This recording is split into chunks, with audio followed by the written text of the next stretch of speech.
हम शुरुआत करते हैं आज ईएमआई की डायरेक्शन, ईएमएफ कैसे इंड्यूस होगा, करंट कैसे आएगा, उसकी डायरेक्शन पे किस तरह के सवाल आते हैं, वहां से हम शुरुआत करते हैं। तो आपका एक्सरसाइज का पहला ही सवाल इसी में था, ठीक है। हाँ कोई नहीं, पेज नंबर 229 अपना निकालिए, एनसीईआरटी बुक का पेज नंबर 229 और क्वेश्चन नंबर 6.1।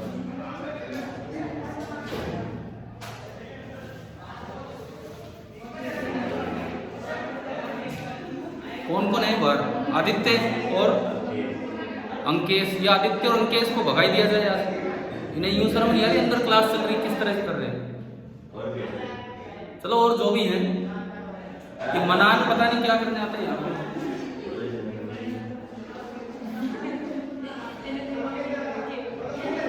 अरे इन्हें एक पता है कहाँ घूम रहे हैं कहाँ नहीं घूम रहे, इतनी तेज तेज शोर मचा रखे।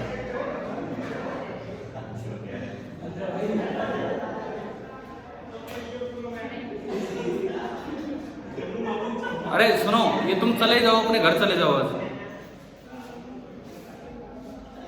जाने दो, उन्हें अपने घर जाने दो, आज पढ़ दो, आप लोग पढ़ लो। मनान कितनी देर होगी मेरे को भी आए हुए, आप 2 बार मुझे देख चुके, फिर चले जाते हो। जब तक एक एक बंदा नहीं आ जाएगा आप अंदर नहीं आओगे। क्वेश्चन कोई करके लाया वही कर रहे हैं एनसीईआरटी का। कौन सी एनसीईआरटी? कोई एक आधा सवाल किया ईएमआई का? 6 घंटे स्कूल होते हो, 1-2 घंटे यहाँ हो जाते हो, बस सुबह उठ जाते हो, शाम को सो लेते हो। निकालो यार, देखो अगर पहला भी सवाल नहीं है तो कम से कम ये काम अपना स्टार्ट करते हैं। क्वेश्चन नंबर पेज नंबर कौन सा है? 229, पेज नंबर 229 निकालिए आप। आगे भाई मूड बन गया क्या क्लास में? उसको बंद कर जाओ गेट को।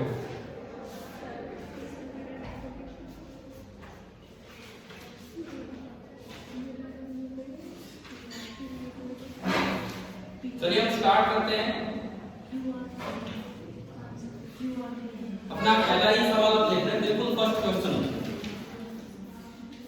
देखिए मैं बिल्कुल फर्स्ट क्वेश्चन से शुरुआत करवाता हूं। ये जो लूप इन्होंने बना रखा है, जिस तरह का ये लूप बनाया है, ये ऐसा है कि ये जो इधर वाला पार्ट है ये यूं है डैश,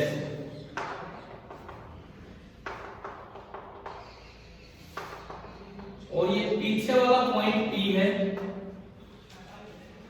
ये पॉइंट R है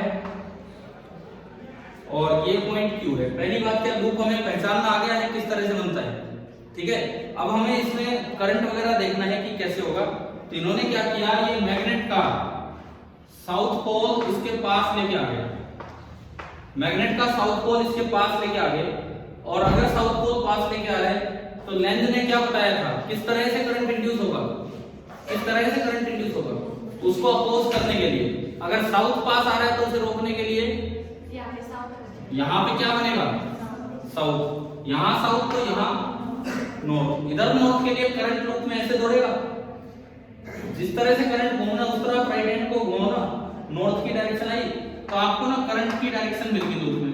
अब इसको पूरा कर लो, ये करंट यहाँ गया, यहाँ गया, यहाँ गया, इस तरह से गया, इस तरह से आया, और ये पीछे से यहाँ गया। तो बताओ लूप में क्या डायरेक्शन है, Q R P and then Q। क्या आंसर? फिर ये हुआ क्यों नहीं?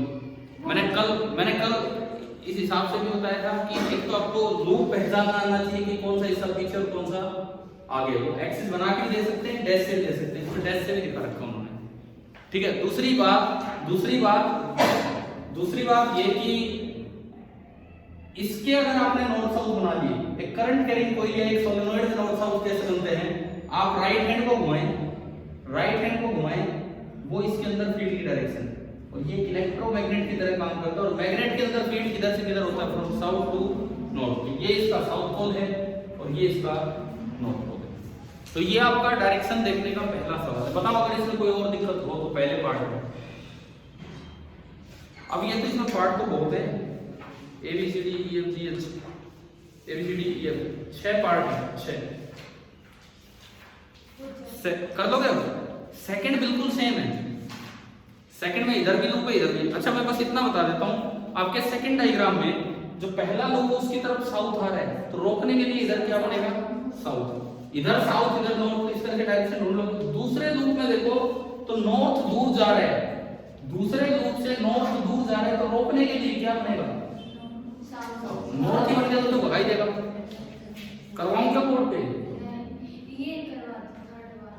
एक मिनट में एक बार यूं बताओ, ये लूप पास मैग्नेट पास आ रहा था, अगर मैग्नेट दूर जा रहा होता, साउथ दूर जा रहा होता, तो उसे रोकने के लिए यहाँ क्या बनता, नॉर्थ, और फिर करंट को यूं घुमाना पड़ता क्या पूरा नॉर्थ की तरफ है। क्या फर्स्ट और सेकंड दोनों क्लियर है? एक बार आप सेकंड में फटाफट आंसर बताओ, मैं पीछे देखता हूँ, आप वैसे आंसर बताओ।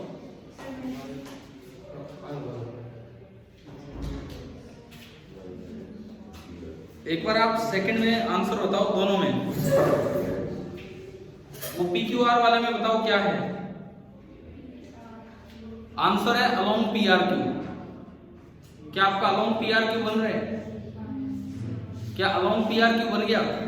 और दूसरे लूप में आंसर है अलोंग YZX, अलोंग YZX। बताओ, आप चेक करके बताओ, नहीं मैं फिर बोर्ड पे करूंगा। देखो दूसरा जो लूप है बना के दिखाऊंगा, हो गया। अरे अगर किसी भी बच्चे को डाउट है तो बताइए, हो गया ना सभी को? पहले में बी पार्ट में answer along PRQ and along YZX, हो गया। आप कौन सा थर्ड कह रहे हो? थर्ड देखते हैं, थर्ड देखिए।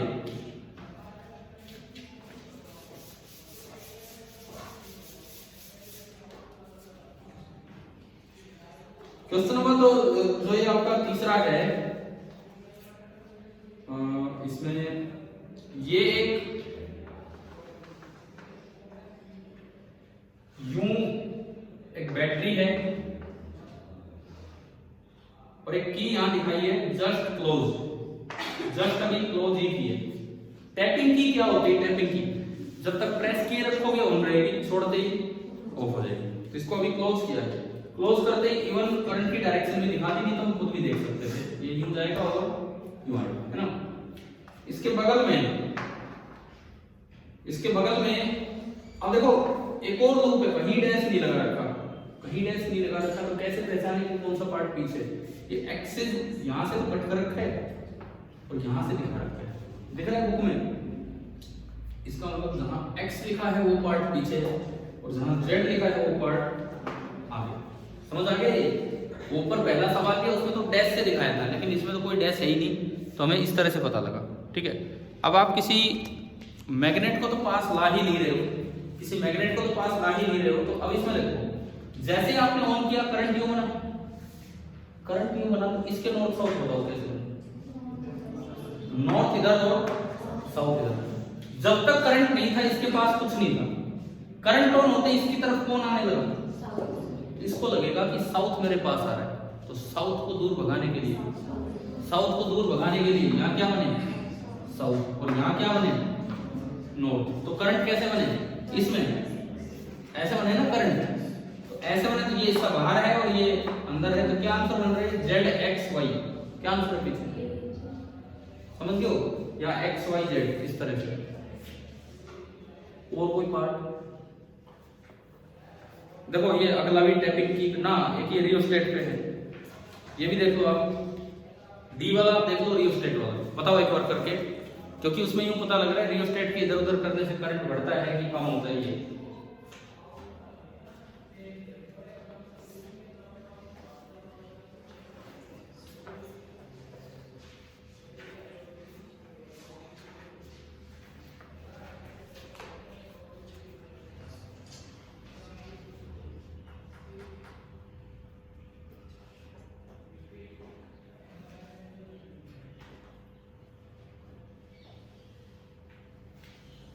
इसमें जिस तरह रियोस्टेट की डायरेक्शन दिखाई है, आप बताओ सर्किट में रेजिस्टेंस कम हो रहा है कि बढ़ रहा है? जिस तरह इसमें रियोस्टेट की डायरेक्शन दिखाई है, आप ये बताएं कि सर्किट में रेजिस्टेंस कम हो रहा है कि बढ़ रहा है? कम हो रहा है। समझ आ रहा है? मैं बोर्ड पे एक बार बना के दिखा देता हूं ताकि समझ आए कि क्या है। आदित्य किया था कि ये सवाल ये 6 पार्ट है, पर आपने तो पहले कर रखे होंगे शायद, कल तो पता नहीं किए हो नहीं किए हो।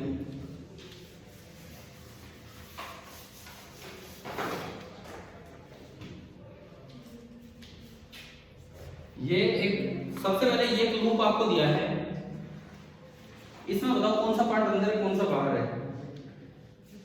यहां से तो एक्सिस पूरा आ रहा है और यहां से एक्सिस यूं दिखा है, तो ये पार्ट बाहर है और ये पार्ट अंदर है। अब इन्होंने बाहर वाले पार्ट पे लिखा है x और अंदर वाले पार्ट पे लिखा है z और ऊपर y। ये भी बहुत जरूरी है पहचानना, अगर ये बाहर अंदर वाले पार्ट से नहीं पहचान जाएंगे तो आगे बात नहीं बनने वाली है ना, समझ आ गई। उसके बाद देखो दूसरा जो है उसमें भी कुछ ऐसा है कि पीछे वाले पार्ट यहां पे इस एक्सिस को कट करके दिखाया है, तो ये हिस्सा बाहर है और वो हिस्सा अंदर है। अच्छा फिर कनेक्शन सुनिए इसमें कैसा है, ये और ये बैटरी का पॉजिटिव और जो भी है यहां से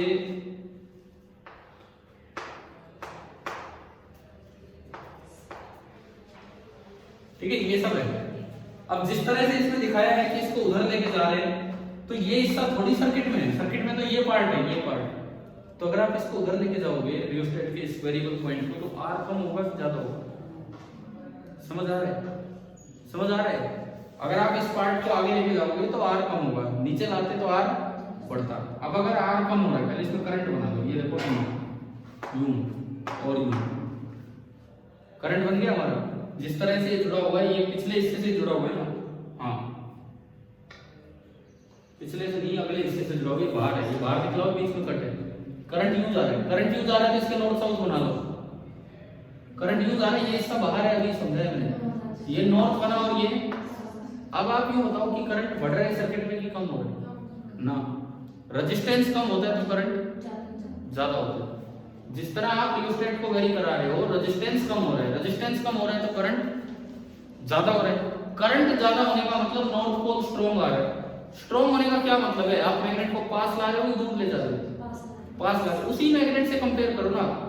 इसका मतलब है कि जैसे आप नॉर्थ पोल को पास लेके आ रहे हो, आप ला नहीं रहे लेकिन आप करंट बढ़ा रहे हो, बात वही है, समझ गए हो।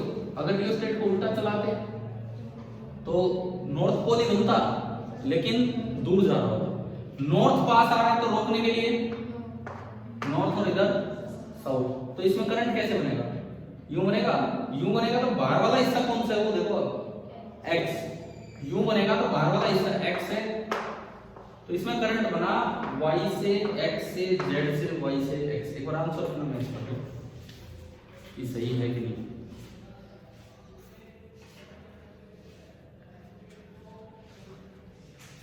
सही है, ये हो गया आपके 4 पार्ट। और बताओ नीचे वाले दो हो जाएंगे, नहीं होने तो अभी डिस्कस कर रहे हैं। ई वाला फिर उसके बाद एफ वाला, दोनों ही कर लेते हैं, ठीक है। पहले ई वाला देखो, आप करो, अब निकालो इसका आंसर ई का। क्या पिछला सभी ने कर लिया है ना? ई में 2 क्वेश्चन सोलेनॉइड्स दे रखे हैं, निकालिए ई में क्या होगा।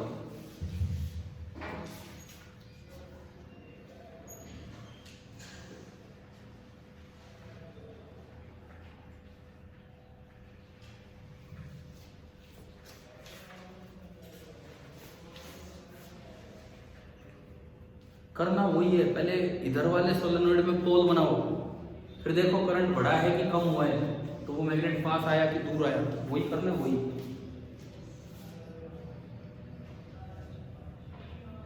हो गया आंसर भी मैच हो गया। आसान है ये तो।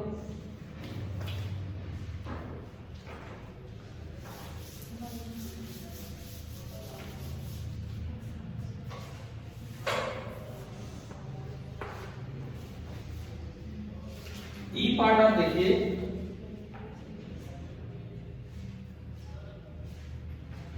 भाई मैं बोर्ड पे लिख रहा हूं, मैं यही से बता रहा हूं, आपके पास बुक है ना। पहली बात टैपिंग की रिलीज की है, रिलीज करने का मतलब जो भी पोल बन रहा था वो पास आ रहा है कि दूर जा रहा है, दूर जा रहा है क्योंकि करंट कम हुआ है। पहले इसके पोल बताओ, ये एक्स की तरफ मतलब इस साइड में नॉर्थ बनेगा कि साउथ, किस तरह इसमें करंट है, ये पीछे से है,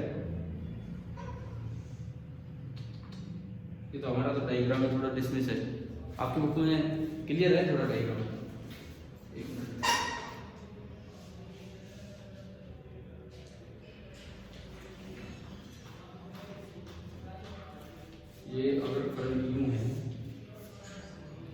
ये नॉर्थ है और ये करंट कम हो रहा है और दूर जा रहा है, तो रोकने के लिए साउथ बने, साउथ की तरफ बने तो नॉर्थ की तरफ बने। ठीक है, ये देखो, ये थोड़ा सा इन्होंने कंफ्यूजिंग डायग्राम दिया है। आप यूं मानो ये पहला सोलेनोइड है, ये पहला सोलेनोइड है, ठीक है, और इसमें ना कुछ इस तरह से है, ये बैटरी है और ये स्विच अभी रिलीज हुआ है, रिलीज छोड़ो आप, ये टच था इस तरह का था, ये यूं जा रहा है, ये सब पीछे है कि आगे है, डॉट डॉट डॉट दिखा रखा है, मे बी इसका पीछे हो, ठीक है। तो मैं ये मानूं कि ये वाला हिस्सा किधर है, आगे इस तरह का। तो जैसे आप पहले तो पोल बना दो, ये करंट यूं था, करंट यूं था, ये हिस्सा कहाँ है, पीछे नहीं है, तो ये हिस्सा आगे, करंट यूं था इसमें, करंट अगर यूं होगा तो ये नॉर्थ बनेगा और ये साउथ। की को रिलीज किया है, करंट कम हो रहा है, तो this is equivalent to the north pole, पास आ रहा है कि दूर जा रहा है, दूर जा रहा है। दिस इज इक्विवेलेंट टू कि जैसे एक मैग्नेट है जिसका नॉर्थ पोल आपसे दूर जा रहा है, तो अगर नॉर्थ दूर जाएगा तो इधर उसे रोकने के लिए क्या बनेगा, और दूसरी साइड तो जो उसमें करंट बनेगा ना वो ऐसे बनेगा, समझ गए, इसमें जो करंट बनेगा वो ऐसे बनेगा, वो पीछे वाली साइड से यूं। अब इसमें पहचान लो, दिख रहा है, फिर ये करंट इधर से निकलेगा तो x से निकलेगा, फिर r से जाएगा और y में पीछे की तरफ हो जाएगा। डैश इधर दिखा रखा वो पीछे वाला पार्ट है, समझ आ गया है ना। आखिरी भी कर लेते हैं, आखिरी part, f current decreasing at a steady rate. इसमें तो कोई फ्लक्स ही नहीं लग रहा है। इसकी फील्ड लाइन कैसे बनेगी, देखो ये करंट है और आपको जो लूप दिया गया है वो ऐसा दिया गया है। हम जानते हैं करंट कैरिंग लूप की फील्ड लाइन सर्कुलर लाइंस होती है, तो इसकी फील्ड लाइन तो इसी की प्लेन में आ जाएगी, तो कहीं भी देखोगे इसके प्लेन में भी रहेगा, तो b डॉट ds 0, चाहे b कम हो चाहे b बढ़े, फ्लक्स कांस्टेंट है और कितना है 0, चाहे b कम हो चाहे b बढ़े, लेकिन फ्लक्स तो फिक्स है, कितना है 0, और फ्लक्स 0 तो चेंज नहीं होता, तो क्या कोई करंट इंड्यूस होगा इसमें, नहीं होगा, कोई भी करंट इंड्यूस नहीं होगा, समझ आया। मतलब ऐसा नहीं कि खाली b बढ़े तो करंट आएगा, b कम हो तो करंट आएगा, फ्लक्स में चेंज होना चाहिए तब जाके करंट आएगा। ये पहला सवाल डायरेक्शन वाला सभी को क्लियर है, ठीक है। सेकंड भी डायरेक्शन का उसमें बताओ, एक बार एक्सरसाइज, पहले हम डायरेक्शन ही देख रहे हैं, सेकंड जो हमारा क्वेश्चन एक्सरसाइज का वो डायरेक्शन का ही है, उसमें बताइए आप क्या होगा। ए पार्ट में क्रॉस ही क्रॉस है, तो फील्ड अंदर की तरफ है, ए पार्ट में क्रॉस है सर,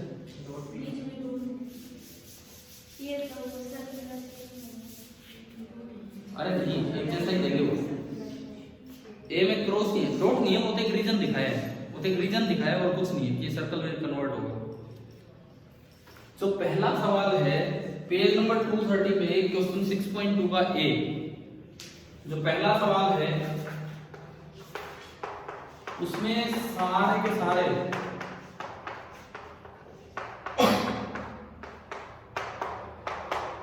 क्रॉस है। अब बोला ये गया है कि ये लूप धीरे धीरे ऐसा बनेगा, तो जब ये सर्कल में कन्वर्ट होगा ना तो एरिया बढ़ेगा कि कम होगा, पहले वो यूं पिचका के बैठा रखा था, अब वो फैल गया है, एरिया बढ़ेगा कि कम होगा। For a given periphery, for a given length, the circle has maximum area, ये बात आप याद रखो। एरिया बढ़ा तो फ्लक्स बढ़ा कि कम होगा, बढ़ा, फ्लक्स बढ़ा तो लेंथ लो कहता है। भाई देख लिया दोनों ने मैसेज, हैं मैसेज आती, मैम ये फोन है ना, सुनो एक मिनट, मैं इसको ऑन भी नहीं रखता, ये फ्लाइट मोड में रखता हूँ कि भाई बीच में कोई डिस्टर्बेंस ना हो, और आपका इतना जरूरी मैसेज है, उनका जरूरी नहीं है, वो भाई भी मेरी बात सुनने की बजाय बीच में देखने लगे कि क्या हो गया। इधर देखो अभी ये एरिया जो है ये बड़ा है, बड़ा हुआ है तो उससे फ्लक्स बड़ा है। लेंज ने कहा कि करंट इस तरह आएगा कि वो फ्लक्स को कम करे, फ्लक्स को कम करने का तरीका है कि जिधर बी था उससे अपोजिट डायरेक्शन में बी इंड्यूस्ड हो, तो किधर होगा be induced? Outward. Be induced outward होने के लिए करंट कैसे आएगा? यूं, एंटी क्लॉकवाइज। तो करंट आपका बनेगा एंटी क्लॉकवाइज। एंटी क्लॉकवाइज का मतलब है ए से डी, डी से सी, सी से बी। ये आपके करंट इंड्यूस्ड की डायरेक्शन आई, ए से डी, डी से सी एंड सी से B, A D C B. क्या ये समझ आ गया सभी को? दूसरा देखिए, दूसरा circular loop being deformed into narrow straight wire. Circular loop को धीरे धीरे नैरो वायर बना दी, मतलब उसको दबा दिया, तो उसका एरिया कम हुआ कि ज्यादा? कम हुआ है। अब इसमें डॉट ही डॉट है, और ये पहले सर्कल था और अब ये कम हो रहा है, तो एरिया कम हो रहा है तो फ्लक्स कम हो जाएगा। फ्लक्स कम होगा तो इस तरह करंट आना चाहिए कि वो फ्लक्स को बढ़ाए, मतलब वो बी को अपोज नहीं करे बल्कि सपोर्ट करे। तो इसका बी भी बाहर हो, तो उसके लिए करंट को अगेन ऐसे आना पड़ेगा। और उसमें अगर मैं देखूं, नीचे ए है, फिर इधर डी है, इधर सी है, इधर डी, ए डी सी। क्या डायरेक्शंस आ गई है समझ? ठीक है, क्लियर है सभी को? चलो आप इस सवाल का जवाब दो। मान लो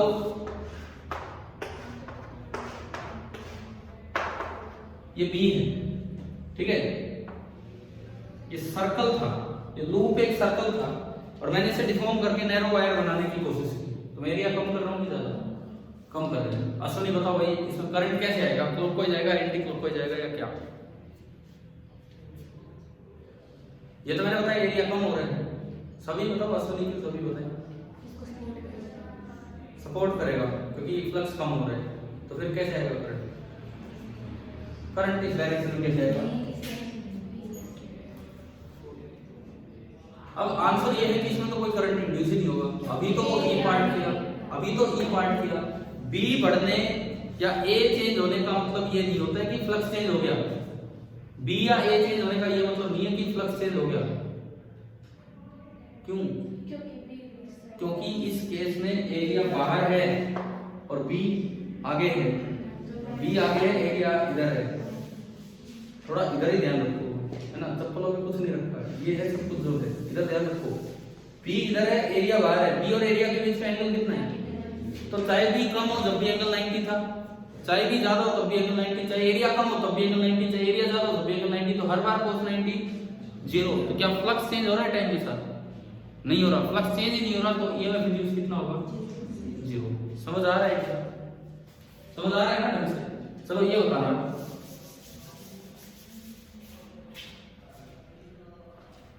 ये हमने कैपेसिटर की 2 प्लेट लगा दी,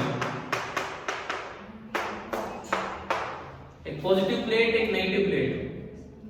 अरे इधर देखो, कैपेसिटर की 2 प्लेट लगा दी तो फील्ड इधर है। कैपेसिटर की 2 प्लेट लगा दी तो फील्ड इस साइड है, ठीक है। मैंने एक लूप लिया, कंडक्टिंग लूप, परपेंडिकुलर। फील्ड आगे है और लूप कैसे इसके परपेंडिकुलर। समझ गए? ये लूप है और फील्ड आगे है, और मैं इसको बाहर की तरफ निकाल रहा हूं। मैंने नाम दे दिए ए बी सी डी। बताओ इसमें करंट कैसे इंड्यूस होगा?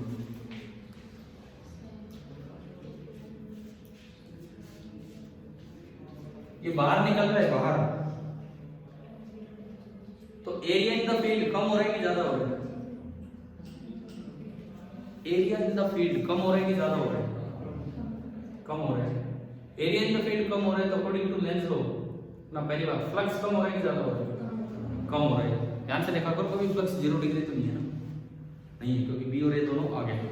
तो एरिया कम हो रहा है तो फ्लक्स भी कम हो रहा है। फ्लक्स कम हो रहा है तो लेंज ने कहा था कि उसको सपोर्ट करने के लिए करंट आएगा। तो कैसे आएगा? बी की डायरेक्शन में उसका फील्ड आएगा। कैसे आएगा बताओ? B C D A, current यूं आना चाहिए ना।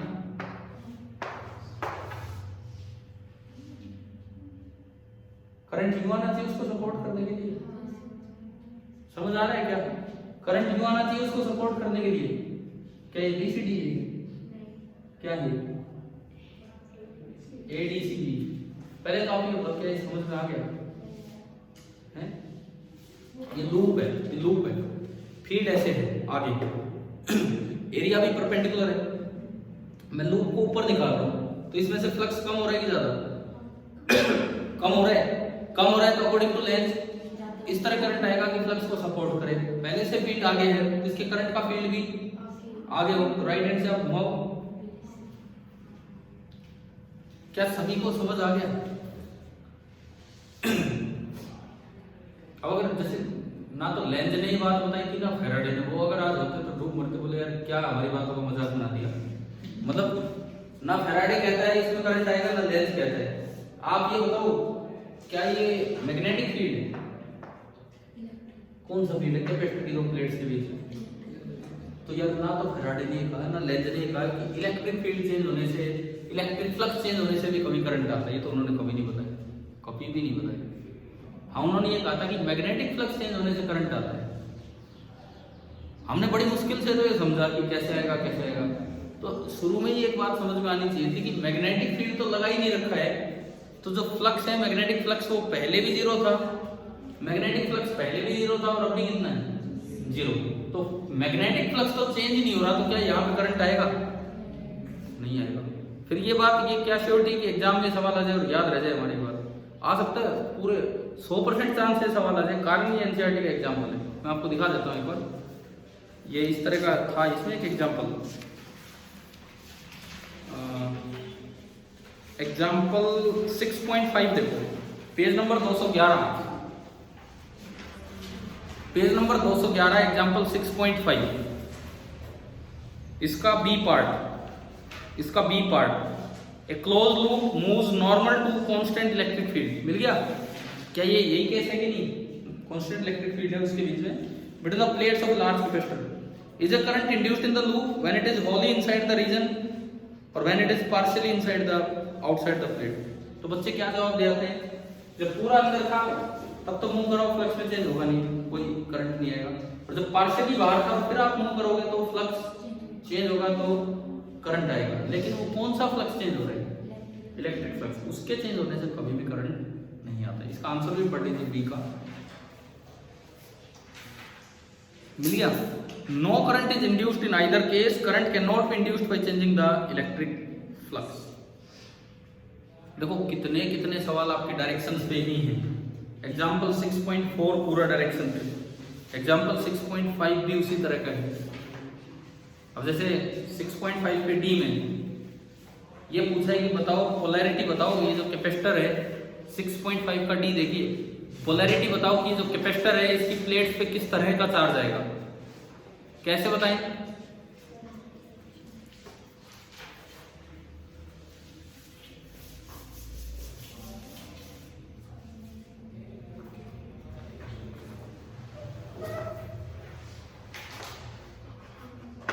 ये यूं है। अच्छा अब एक्सिस देख के पहचानो कि कौन सा पार्ट आगे कौन सा पीछे। ये पार्ट पीछे है और ये पार्ट आगे। दिख गया? इधर से देखो कौन सा पोल पास आ रहा है?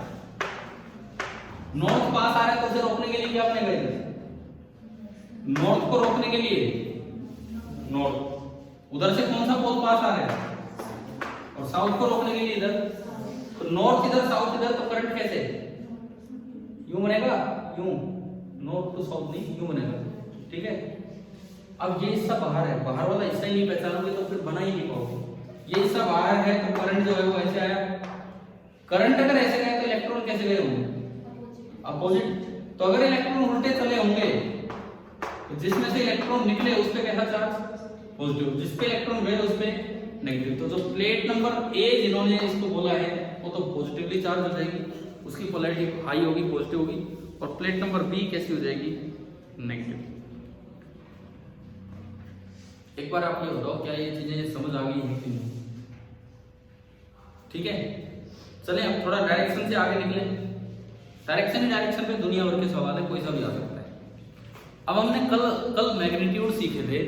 कल हमने मैग्नीट्यूड सीखे थे कि अगर बी टाइम के साथ चेंज होता है तो फ्लक्स होता है area into dv by d t, और अगर नंबर ऑफ टर्न्स में हो तो एन से मल्टीप्लाई कर दो। लेकिन अगर स्पेशल वेरिएशन और आप लूप को मूव कराते हो तो फ्लक्स होता है area into velocity into dv by dx या डी वाई या डी जेड, जिस भी डायरेक्शन में चेंज हो। तो कल वाला पॉइंट क्लियर हो गया ना सभी को? ठीक है, आपसे पूछ लिया जाए, मैंने कल भी 2-3 बार पूछा, क्या स्पेशली वेरिंग फील्ड में ईएमआई हो सकता है? ईएमआई इंड्यूस हो सकता है, बिल्कुल हो सकता है, अगर लूप मोशन में हो। अगर लूप रेस्ट पे है तो स्पेशली वेरिंग फील्ड में ईएमआई नहीं हो पाएगा, मतलब करंट नहीं इंड्यूस होगा। क्या यहां तक समझ आ गया? अब देखो, अगर मैं सिंपली फ्लक्स की बात करूं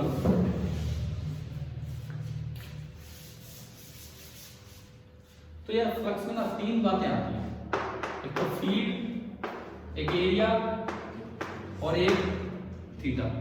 फ्लक्स को टाइम के साथ चेंज करने के तरीके क्या क्या हैं? या तो बी को चेंज कर दो, या एरिया को चेंज कर दो, और या थीटा को। और एक तरीका हमने वो भी देखा, बी को एक्स के रेस्पेक्ट में चेंज कर दो और लूप को चला दो। ठीक है, लूप में मोशन दो, वो कल देख ही लिए। बाकी अगर हम सिंपल 3 बातें करें तो या तो B as a function of time हो, या area as a function of time हो, और या theta as a function of time. जब B as a function of time होता है और लूप नहीं चलता है तो उसको कहते हैं स्टैटिक ईएमआई। जब area as a function of time हो उसको कहते हैं मोशनल ईएमआई। है तो तीसरा भी मोशनली, लेकिन इसमें ऐसा ईएमएफ बनता है कि इसको कह देते हैं पीरियोडिक ईएमएफ।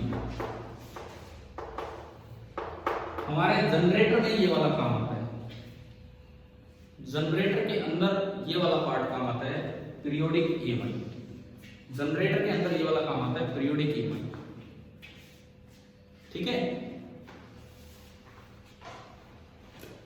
सबसे पहले लिस्ट आता है B as a function of time. ये तो बहुत आसान है, बहुत ही सीधा सा सवाल है। जैसे मान लो आपको यू दिया जाए, ईएमआई के 3 मेथड आ गए इसमें, और चौथा था मैंने बताया कि बी को स्पेशल वेरिएशन दो और लूप को मूव करा दो, मोशन में ले।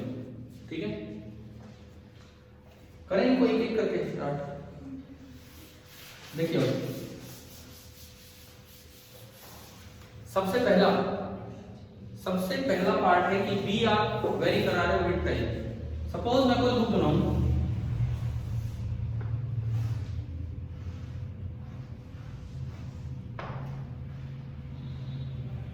ये मैंने एक लूप बनाया, इसकी एक स्क्वायर इधर है और ये स्क्वायर इधर है। इनकी एज लेंथ आपको दे दी है स्क्वायर्स की, कितनी ए और बी।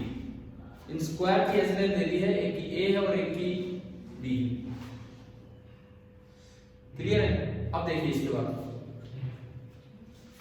मान लो इस पूरे इलाके में बोला गया हमें कि बी अंदर की तरफ लगा रखा है, and that B is equal to some constant times A, K is a positive constant.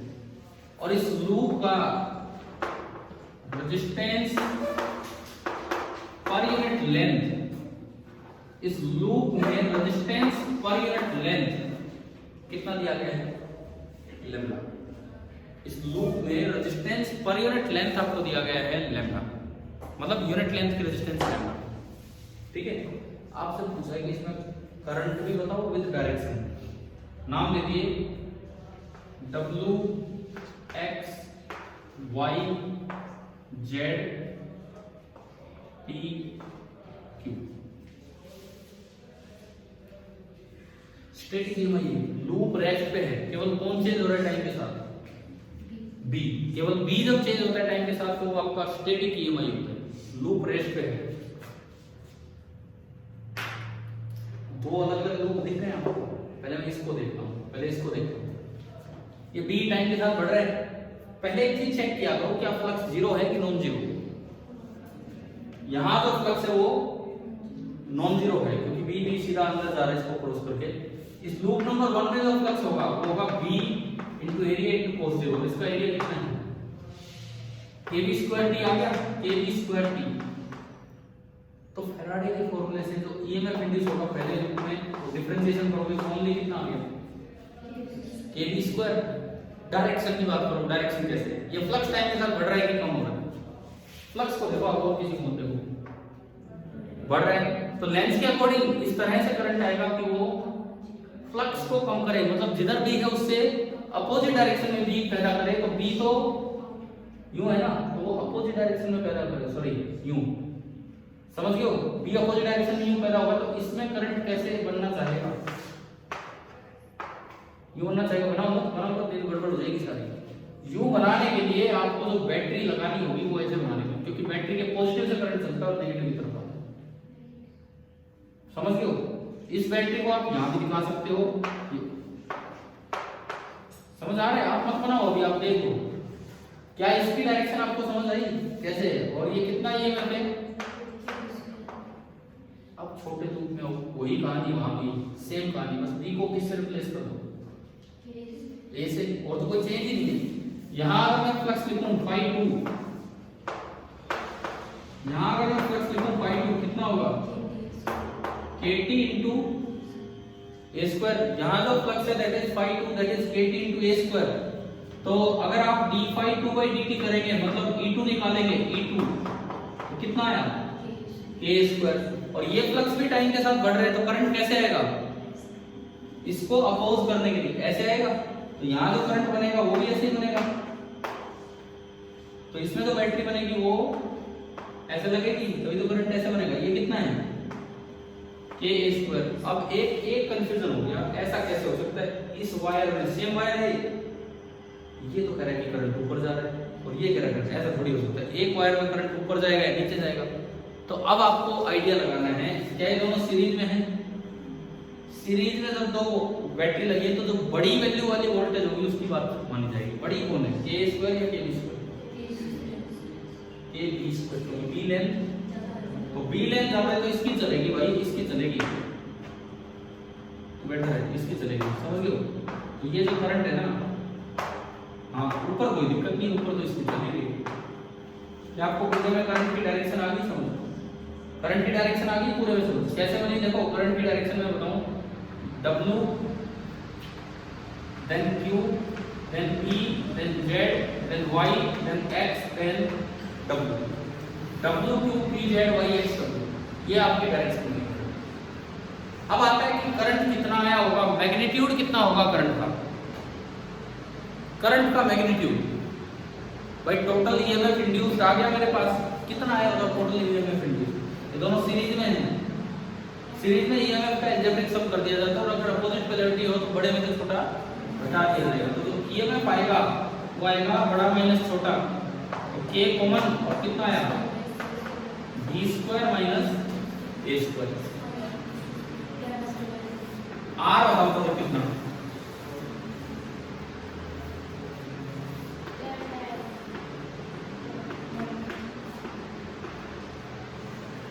Unit length का रेजिस्टेंस कितना है लैम्डा, इस लूप की टोटल लेंथ कितनी है 4a plus 4b, unit length का लैम्डा कितनी लेंथ का ये होगा।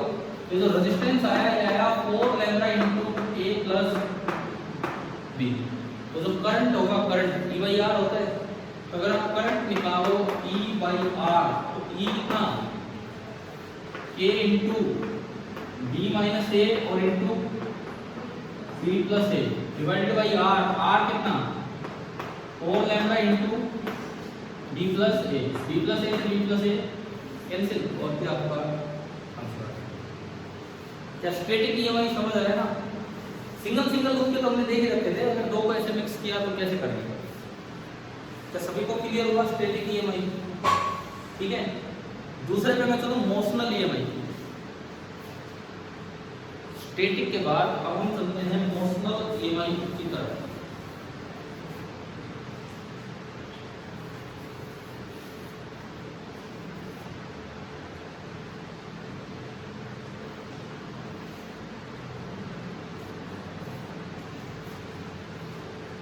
आपकी क्लास का पता है, अक्सर मैंने तो बहुत बार ऑब्जर्व किया, कभी कभार मुझे कोई काम तो बात लगे, नहीं तो अक्सर ये होता है मैं आके 5 मिनट वेट करता रहता हूँ।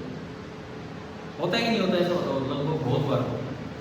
कभी कभार मैं कहीं बाहर गया हूँ तो बात अलग है, मैं आके 5 मिनट वेट कर रहा हूँ, बच्चे वहाँ से देख भी रहे, मैंने ये फ़ोन भी लगा लिया, सब कुछ मैं यहाँ खड़ा हूँ, कई बार तो टॉपिक का नाम भी लिख देते हैं, वो देख भी रहे, फिर कोई बात नहीं, फिर भी उधर की तरफ हो जाते हैं। जब उनके सारे दोस्त विदा हो ना यहाँ से, उसके बाद उनकी अंदर एंट्री होती है।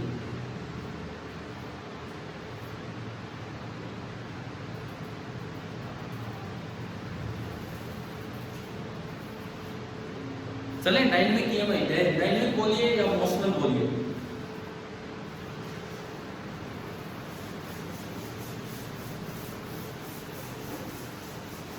चलो डायनेमिक पे जाने से पहले मैं एक और सवाल आपसे पूछता हूँ।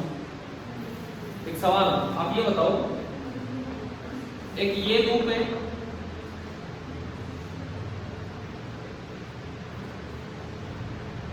और एक ये लूप है, आइडेंटिकल लूप है, आइडेंटिकल मैग्नेट है,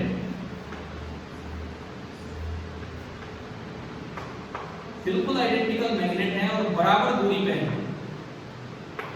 बराबर दूरी पे है। This is number 1, this is number 2।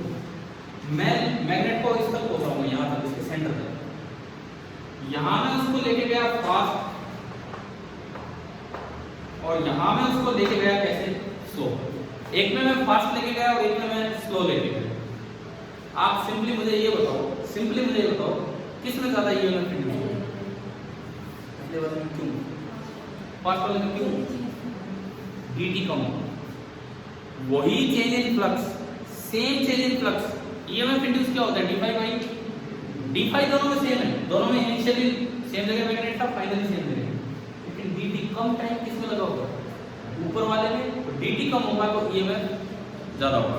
EMF ज्यादा किस में आया, पहले में। करंट ज्यादा किस में होगा, पहले वाले में ही होगा। अरे आई क्या होता है, ई बाई, ये तो अगले चीज पहले पे डिपेंडेंट ही तो है, वो थोड़ी है। तो करंट ज्यादा किस में होगा, पहले वाले में। चार्ज फ्लॉ ज्यादा किस में होगा, पहले वाले में, क्योंकि करंट जिसमें ज्यादा है उसमें ही चार्ज फ्लॉ भी ज्यादा होगा। अब अपनी किताब में आओ एक बार,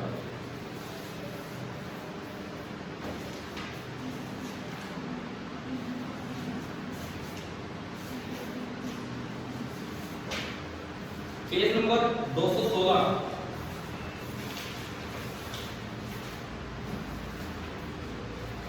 पेज नंबर 216 पे जहां आपका शॉर्ट एग्जांपल है उसके जस्ट ऊपर एक फॉर्मूला आके रुका है, delta q, delta phi change in flux upon R. मैं इसमें तेजी से लाया, इसमें धीरे लाया, लेकिन डेल्टा फाई दोनों में सेम है, लूप का रेजिस्टेंस भी दोनों में, तो क्या चार्ज फ्लो सेम होगा?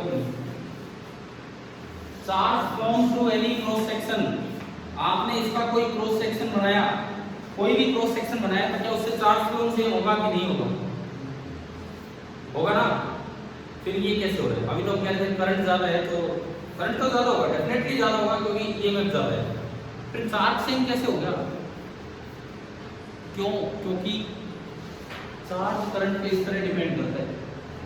आई क्या होता है, delta Q by delta T. देखो अब आप समझो, ईएमएफ इंड्यूस होता है delta phi by delta T. Delta T कम होगा तो ईएमएफ ज्यादा होगा। करंट होता है ई बाई आर, यानी कि 1 by R into delta phi by delta t. अगर डेल्टा टी कम होगा तो करंट भी ज्यादा होगा। अब करंट चार्ज होता है आई इंटू डेल्टा टी।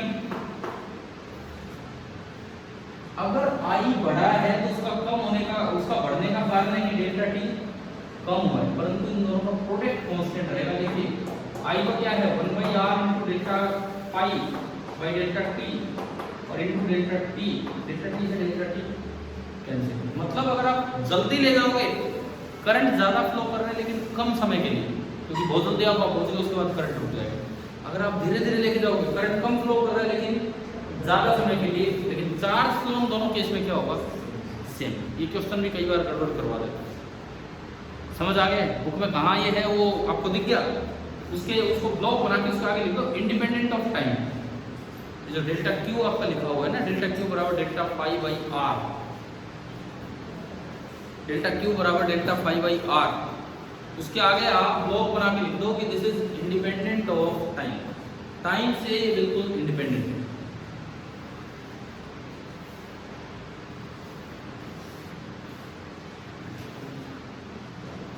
क्या इतना समझ आ गया है? ठीक है, अब मैं चलता हूं मोशनल ईएमआई की तरफ।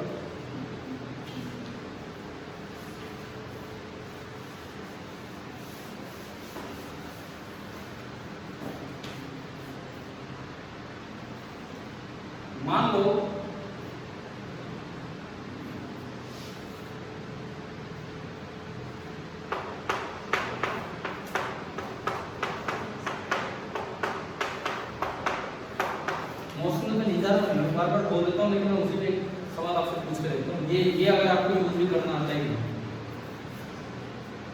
एक लूप था स्क्वायर फॉर्म में और उसकी एज लेंथ थी a और इसकी रेजिस्टेंस थी r, टोटल रेजिस्टेंस r। बोला है कि बताओ इस लूप में से कितना चार्ज फ्लो कर गया होगा किस दौरान, जब तक इस लूप ने सर्कुलर शेप के लिए। ये स्क्वायर था, धीरे धीरे क्या होना, सर्कल बन गया।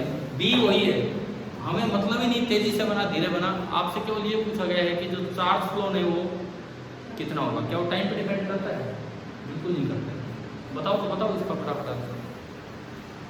चलो मैं बताता हूँ, आप देखो। डेल्टा क्यू क्या होता है? Delta pi upon are.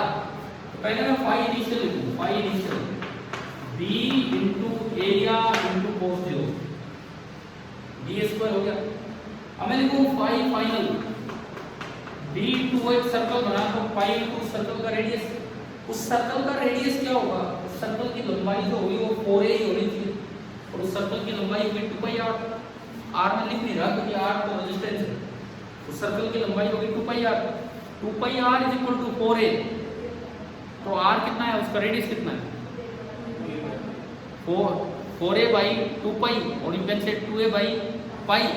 2a by pi अगर उसका रेडियस है तो उसका एरिया होगा पाई इंटू उसके रेडियस का स्क्वायर और इंटू कोस। समझ आया कैसे लिखना है? तो ये आपका बना 1 पाई से 1 पाई गया 4b a square upon pi. ये फ्लक्स फाइनल है, ये फ्लक्स इनिशियल है, ये ज्यादा है। 4 बाई पाई 1 से बड़ा होता है, 4 बाई 3 1 से बड़ा है। ये ज्यादा है मतलब कि फ्लक्स बड़ा होगा क्योंकि सर्कल का एरिया मैक्सिमम होता है। तो भाई डेल्टा की तो सीधा ही है, डेल्टा पाई मतलब इसमें से ये घटा हुआ बी ए स्क्वायर आपने कॉमन लिया और अंदर बचा 4 बाई पाई माइनस 1 और डिवाइड बाई क्या कर दो उसका रेजिस्टेंस होगा। क्या ये समझ आ गई? इस तरह के सवाल, ठीक है। कितने बच्चों को ये फॉर्मूला ध्यान था चार्ज फ्लो का? यार अब बताओ, अब वो समय नहीं है कि हम अब भी फॉर्मूले पहली बार ही पढ़े, क्योंकि कितना अब 1 महीने बाद आपके बोर्ड एग्जाम आने वाले। मार्च खत्म हो रहा है, कब है बोर्ड एग्जाम? मई में है ना, मई में स्टार्ट हो रहे हैं। अप्रैल कितने जून में गए सारे फिजिक्स का तो गए, लेकिन मई में क्या स्टार्ट हो रहे हैं? हाँ, तो ऑलमोस्ट हमारे पास 1 महीने है ढंग से।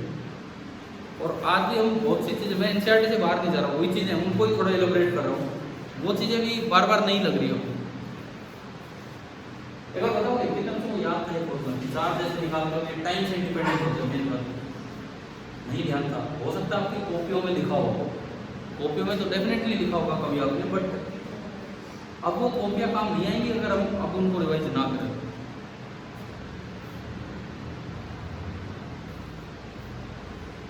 ना याद था कि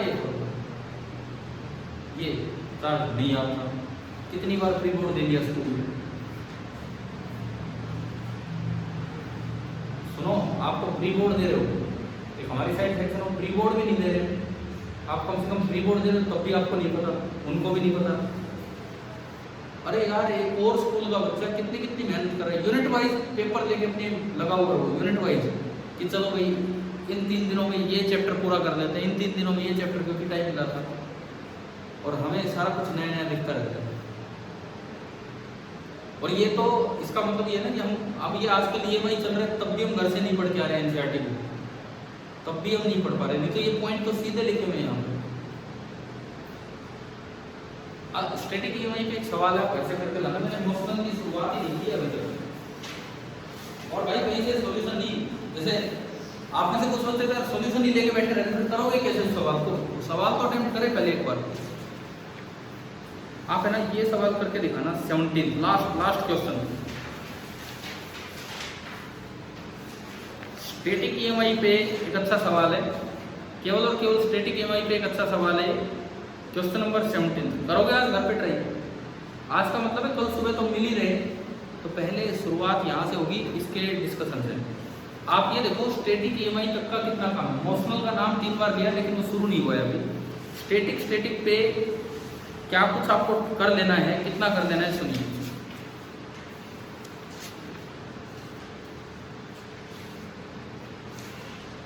सोल्ड एग्जाम्पल पहले 3 और चौथा और पांचवा भी, क्योंकि वो डायरेक्शंस में है। पहले 5 एक एक सोल्ड एग्जाम्पल देखना, पहले 5 एक एक सोल्ड एग्जाम्पल, पहले 5 आगे समझ। अब मैं चलता हूँ एक्सरसाइज पे, मैं एक्सरसाइज पे चल रहा हूँ। क्वेश्चन नंबर 1 एक बार पूरा ट्राई करना अपने आप, सेकंड ट्राई करना, ये मैंने करवा दिया लेकिन आप ट्राई करना। थर्ड करना, ये भी स्टैटिक ईएमआई पे है। फोर्थ नहीं, इसके बाद ये इमोशनल ईएमआई आ गया है। एक तो 1 से 3 ये कर लेना, उसके बाद क्वेश्चन नंबर 11, 1 से 3 के बाद क्वेश्चन नंबर 11, क्वेश्चन नंबर 12 मैंने कल करवा दिया, वही दोनों केस, लेकिन आप ट्राई करेंगे एक बार न्यूमेरिकली वैल्यूज पुट करके ट्राई करेंगे कि कितना हो पा रहा है कितना नहीं हो पा रहा है। 13 रहने दो, 14 रहने दो, 3 अभी रहने दो ना, 15 चलो रहने दो, 17 तो होगा उसमें, 17 और 17 तो हर हाल में ट्राई करें।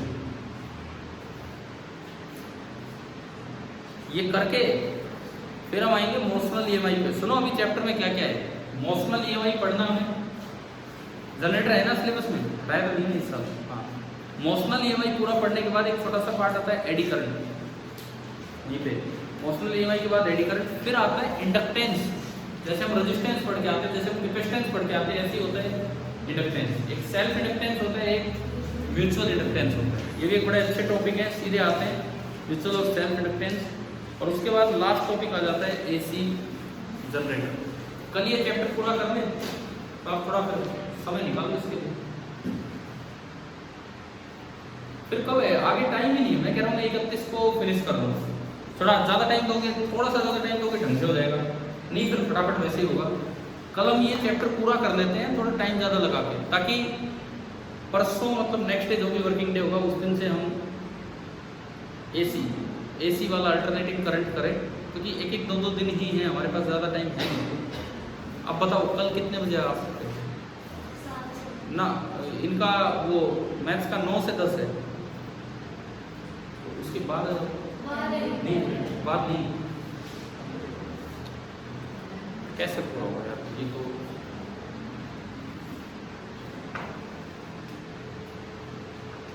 क्या टाइम है? 6 बजे आप आ जाओगे? आप आए तो सुबह वैसे आए हो ना, जब भी तो 6 से 7 क्लास होती थी, हैं 6:30 कर दो। अरे 6:30 कर दो यार, अगर आपको छुट्टी है कितना 6:30 भी नहीं, फिर मैं पूरा कब करूँगी ये चैप्टर। देखो या तो हमारे पास फिर यही टाइम है 7 से 9, लेकिन मैं कल से आगे ईएमआई को नहीं लेके जाऊंगा नहीं। फिर आप 2 घंटे में पूरा करवाना चाहते हैं 2 में करवाइए, 3 में करवाना चाहते हैं 3 में, मैं फिर थोड़ा शॉर्ट में पढ़ाऊंगा, बात वही है। चलो आप एक काम करो, आप लोग है ना, आपका टाइम ये है 6:15 का मतलब ये वही मैं 6 बजे भी आ जाऊँ तो मेरी तो आदत है 10 मिनट वेट करने की, तो मैं 6:15 तक आपका वेट कर लूँगा और 6:15 बजे फिर स्टार्ट हो जाएगा काम, ठीक है। 6:15 से 9 बजे तक कुछ सवाल आपको दिए हैं, आप ट्राई करके लाएंगे, स्पेशली क्वेश्चन नंबर 17। उसके बाद इमोशनल ईएमआई पे आएंगे, एडी करंट पे आएंगे, फिर इंडक्टेंसेस पे आएंगे, self and mutual, mutual and self, पहले म्यूचुअल फिर सेल्फ आता है, एंड देन लास्ट टॉपिक जरा सा टॉपिक है एसी जनरेटर। एनसीईआरटी बुक्स हाथ लेके आए हर एक बच्चा, और खाली साथ लेके ना आए, घर से कुछ पढ़ के आए, और खासकर आज जो जैसे 1-2 बातें बताई हैं ना, वो मार्च करके रखो उन चीज़ों को, ठीक है। देखो बस एक बात और मैं बोलता हूँ, आपको पता है ये जैसे कोरोना के बाद बोर्ड ने क्यों ये टाइम बढ़ाया था, ये पेपर मार्च में हुआ करते थे, गए मई जून में, क्यों ये टाइम बढ़ाया था। बहुत से नॉर्मल स्कूल के बच्चे अभी पढ़ रहे हैं, उनकी ऑनलाइन पढ़ाई नहीं हुई। आप में से कई बच्चों की ऑनलाइन पढ़ाई नहीं हुई है, आप पढ़े ना पढ़े, लेकिन स्कूल वालों ने बहुत प्रॉपर मतलब उस बैच का बच्चा तो उस सेक्शन का ही टीचर पढ़ाई, इस तरह से ही हुआ। कुछ स्कूलों ने कंबाइन करके वीडियो डाल दिए, कुछ स्कूलों में बिल्कुल भी नहीं हुई पढ़ाई, तो इसलिए बोर्ड ने ये चीज़ आगे बढ़ाई है। गवर्नमेंट स्कूल के बच्चे हैं, पता नहीं उनकी ऑनलाइन कितनी हो पाई थी पढ़ाई, कितनी नहीं, टीचर ने करवाई तो बच्चों के पास स्मार्टफोन नहीं थे, मतलब कई दिक्कतें थी, तो इस वजह से टाइम बढ़ाया गया। और आजकल बच्चे बुरी तरह से लगे हुए हैं, पूरा ध्यान है उनका। आप लोगों को देख के यार मुझे लगता ही नहीं, अभी भी नहीं, बिल्कुल ही फील नहीं हो पा रहा है कि हाँ कुछ हम कर रहे हैं। हर चीज़ नहीं आती रहती, आपको ये ध्यान नहीं आ पा रहा है एनसीईआरटी में ये चीज़ कहाँ है वो कहाँ है। कल कम से कम जो मैंने स्टैटिक ईएमआई पे सवाल दिए हैं वो तो एटलीस्ट ट्राई करके लाना, ठीक है। और फिर इसके बाद है ना, ये ईएमआई आप एक बार यहाँ से पूरा कर दोगे इस जगह से, आपका एक भी सवाल नहीं बचेगा नीट या जेईई का, जेईई मेन और नीट लगभग 100% क्वेश्चन हो जाएंगे अगर आप थोड़ा ढंग से एनसीईआरटी के कॉन्सेप्ट पढ़ के जाते हो, ठीक है। अब पहली बात, क्या सुबह आप लोग इस समय आना यार, आप लोगों में से सुबह आप तो कभी भी नहीं आते, क्यों नहीं आ पाते सुबह? दूर से आना पड़ता है क्या? कहाँ से? ये कहाँ से आते हो? उधर नहीं, मतलब उसी साइड से आते हो।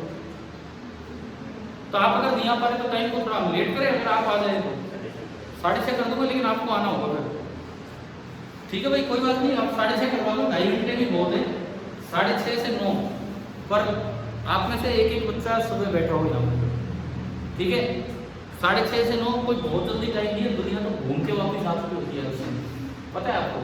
कई बार उसमें पीकेएसडी कॉलेज, गवर्नमेंट कॉलेज इधर जाता हूँ, छोटे बच्चे, मेरे खुद के बच्चे सो रहे होते घर पे, छोटे बच्चे वहाँ में देखता हूँ वहाँ रेस लगा रहे हैं। मतलब उस समय एक दिन मैंने पूछा कि इतनी जल्दी क्यों आते हो, तो बोले फिर स्कूल भी तो जाना होगा। ये बच्चों का जवाब था, फिर स्कूल भी तो जाना होता भाई, सीधी सी बात है। तो आप उठ के आओ, ढंग से आओ, और सुबह 6:30 से 9 ये हमारा कल का टाइम है। और कल हम पूरी तरह से ईएमआई पे फोकस रहे, अपनी एनसीईआरटी बुक साथ लेके आए और पढ़ के आए, ठीक है।